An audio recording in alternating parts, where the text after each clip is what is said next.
After last weekend's shambolic refereeing decisions by PGMOL and one man called Michael Olvier getting all the spotlight, should the PGMOL investigate Michael Olvier for corruption? I will dive into all the points why I think the PGMOL should be investigating Michael Olvier. In the 2023-2024 season, Michael Olvier was flown out with 4 referees to the United Arab Emirates to referee a ADNOC game. Normally, referees get paid $1,500 per match they ref in. This is where it starts getting interesting. ADNOC stands for Abu Dhabi National Oil Company, and the chairman of Manchester City is on the board at the Abu Dhabi National Oil Company.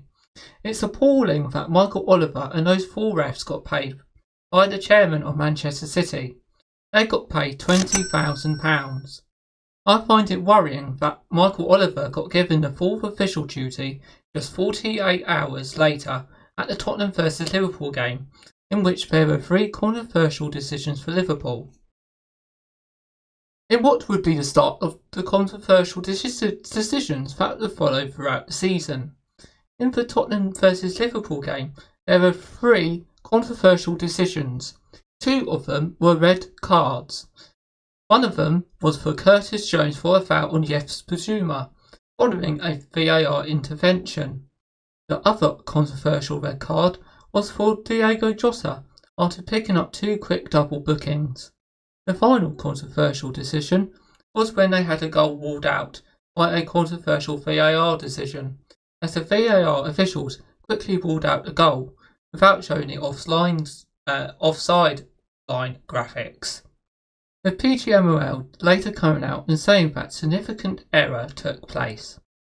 With Olvier being in Abu Dhabi just 48 hours earlier, it should have sent alarm bells ringing to Howard Webb to remove him from the Arsenal vs Manchester City game a week later, before any more controversial decisions take place.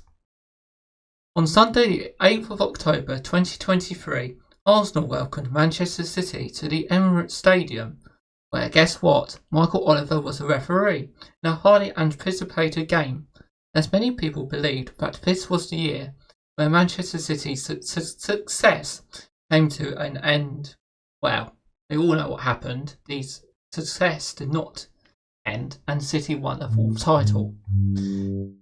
It was a lacklustre game with not much attacking intent from both sides.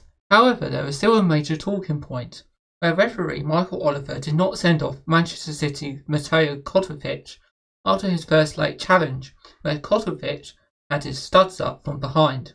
Then he made another late challenge on Martin Odegaard, which again he should have been sent off for, but Michael Olvier refused. It's a coincidence that he was in the UAE a couple of weeks ago. On Sunday the 10th of March 2024, Liverpool welcomed Manchester City to Anfield in a highly anticipated game, where guess what? Michael Olvier was the ref again, and there was a controversial decision yet again.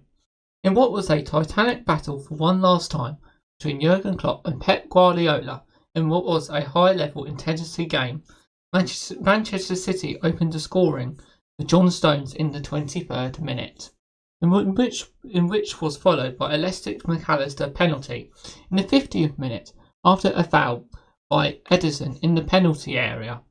In the dying moments of the game, Jeremy Doku has had a high foot challenge on Leicester McAllister, in which should have been given a penalty, but Michael Olvier, like in the Arsenal-Manchester City game, bottled it and chose not to give Liverpool the penalty.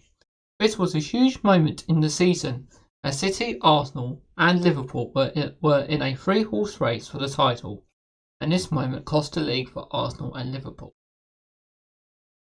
Conclusion.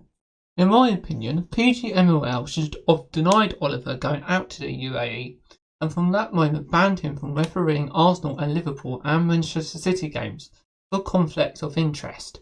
It's insane how a ref could be on City's payroll and be allowed to still ref Arsenal and Liverpool and City games. It's crazy. The amount of dodgy decisions going in favour of City is mental, and none of them going in favour of Arsenal and Liverpool is mad. Oh, and don't get me started about City crowding the refs and not get fined for it, when Arsenal got fined for it. It makes my blood boil. Thank you for watching. Hit the like button, share and subscribe.